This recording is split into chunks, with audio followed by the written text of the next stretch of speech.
की लहरों पर दौड़ती हुई नावें लोगों के लिए खास आकर्षण का केंद्र बनी।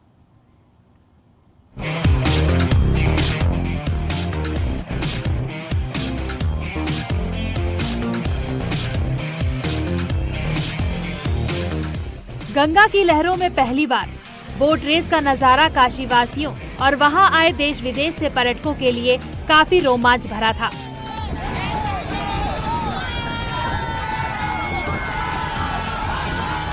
दशाश्वमेध घाट से राजघाट तक गंगा की लहरों के बीच करीब 3 किलोमीटर का रेसिंग ट्रैक तैयार किया गया था,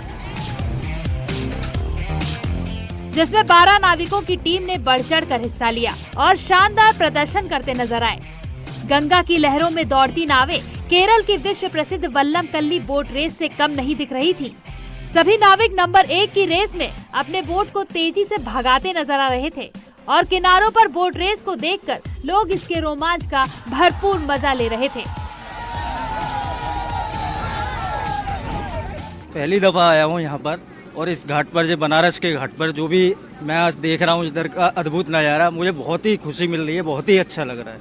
और यहाँ पर जो पहला एडवेंचर बोट रेस हुआ आज, उसको भी देखकर काफी मुझे मजा आया, काफी मैं उत्साहित हुआ।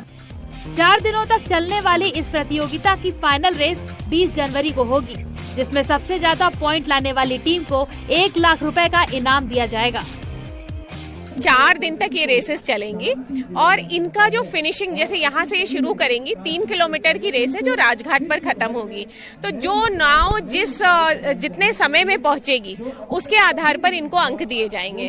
तो बेसिकली ये रोज इनको अंक मिलेंगे और चौथे दिन चारों दिन के अंक जोड़ के जिस टीम ने सबसे ज्यादा अंक पाए होंगे वो प्रथम स्थान की विजेता होगी, उसे पहला पुरस्कार 1 लाख रुपए का मिलेगा। बोट रेस में हिस्सा लेने वाली टीमों के मेंबर काशी के स्थानीय नाविक ही हैं। नाविक सेना, नौका सवार, भागीरथी सेवक, घाट रक्षक, गंगा वाहिनी जल योद्धा, गंगा लहरी, गंगा पुत्र, काशी लहरी, गौमुख दैत्य, काशी रक्षक और जल सेना के नाम से इनकी टीम है और इस बोट रेस की उन्हें पूरी ट्रेनिंग भी दी गई है। सर, हम लोग ये शरीर में जुनून है कि जब रेस होगा हम लोग का नाम करना है। इस रेस के लिए हम लोग जाने जाते हैं कि हम लोगों के लिए जो मेन पहचान है, जो मान सम्मान है, जो लोगों की नज़र में आएंगे, वो लोग सोचेंगे कि नहीं, बंदे लोग में कुछ तो दम है। और हमें किसी चीज़ से मतलब जो भी इनाम जो इससे कोई भी मतलब नहीं, हम लोग का सिर्फ मतलब है सम्मान। बहुत ज़बरदस्त रोमांच था। आवाज़ बहुत ज़बरदस्त लगे, जो पावर से आवाज़ से ही पावर मिलता था, उसी तरह हम लगाए। वाराणसी की ट्रेडिशनल बोट्स 15 फीट लंबी होती हैं। इनकी पतवार 4 फीट लंबी होती है। इनकी कमान कप्तान के हाथों में होती है और 4 दूसरे नाविक इस रेस में अपनी पूरी ताकत के साथ गंगा की लहरों को चीरते हुए नाव को नंबर 1 लाने के लिए पतवार चलाते हैं। कुल मिलाकर गंगा किनारे लगे इस भव्य मेले में बोट रेस का रोमांच यहाँ आए लोगों के सिर चढ़कर बोलता दिखा। लगातार इस टूरिज्म को बढ़ावा देने के लिए अलग अलग आयोजन किए जा रहे हैं। बड़ी बात यह है कि इस 4 दिवसीय आयोजन में संघाई देश के प्रतिनिधि भी शामिल हैं, वो भी यहाँ की संस्कृति और इस अनोखे फेस्टिवल को देखने का आनंद उठा रहे हैं। कैमरामैन पंकज सिन्हा के साथ में रवि पांडे, न्यूज़ 18 वाराणसी। गंगा की लहरों में जहां बोट रेस का रोमांच देखने को मिला, सुबह हॉट एयर बलून शो से बाबा की नगरी काशी का आसमान सतरंगी दिखा। आसमान से वाराणसी का अद्भुत नजारा देखकर पर्यटक रोमांचित होते हुए नजर आए। ये बलून्स गंगा पार करके प्राचीन घाटों, मंदिरों के एरियल व्यू का दर्शन कराते हुए चंदौली तक गए। इनमें 30 देशी विदेशी पर्यटकों ने सैर की। 1500 फीट की ऊंचाई तक बलून्स ने उड़ान भरी।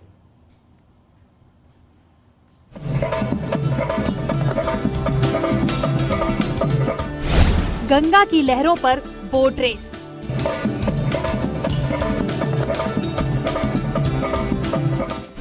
हॉट बैलून से सतरंगी आसमान।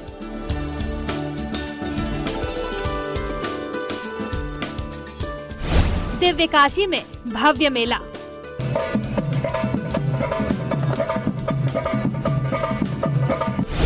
बोट रेस और बैलून शो का अनोखा संगम।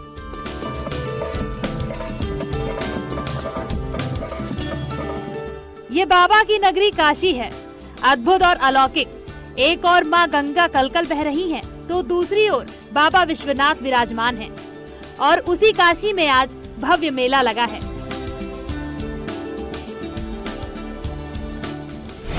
काशी के आसमान में उड़ते ये हॉट एयर बलून काशी की छटा को अलौकिक बना रहे हैं।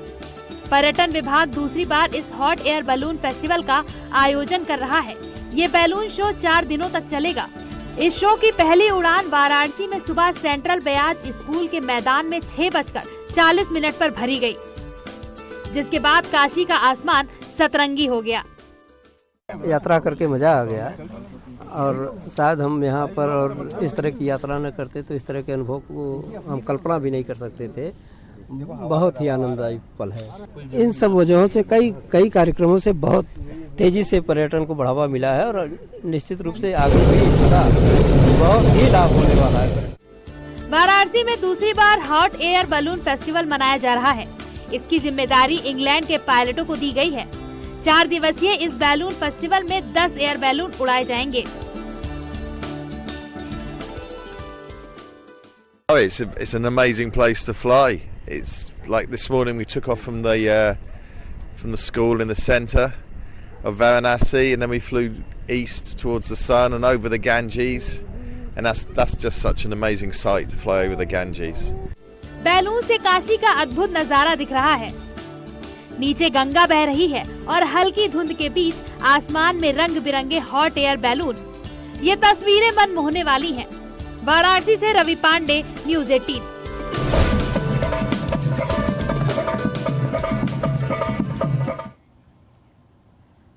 प्रयागराज में माघ मेले में श्रद्धालुओं की भीड़ को देखते हुए सुरक्षा के पुख्ता इंतजाम किए गए हैं। मेले में 5000 पुलिसकर्मी तैनात किए गए हैं। वहीं 14 थाने और 38 अस्थायी पुलिस चौकियां बनाई गई हैं। साथ ही 200 सीसीटीवी से चप्पे चप्पे पर नजर रखी जा रही है। प्रयागराज मेला प्राधिकरण के ICCC में बनाए गए मॉडर्न कंट्रोल रूम से पूरे मेले पर नजर रखी जा रही है।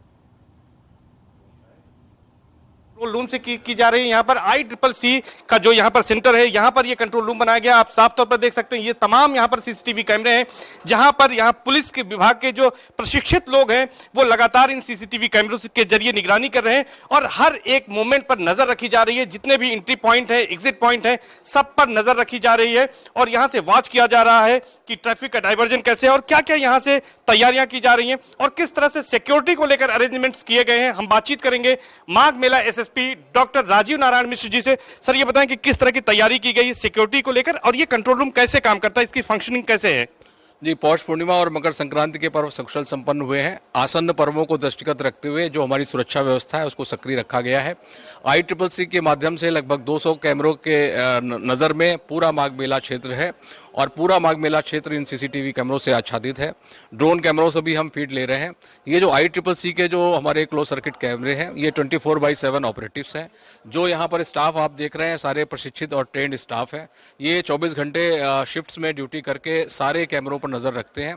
कोई भी अनड्यू अगर इवेंट होता है तो ये इनकी निगाह से नहीं बच पाता और इसमें हम लोग लगातार ये देखते हैं कि हमारा जो श्रद्धालु प्रबंध है, जो हमारे माघ मेला क्षेत्र के 16 प्रवेश द्वार हैं उन पर श्रद्धालुओं की संख्या की क्या स्थिति है, क्राउड कितना है, उसके हिसाब से जो हमारे सिक्योरिटी के प्लान्स हैं, जो डाइवर्जन के प्लान्स हैं, हम उनको लागू करते हैं।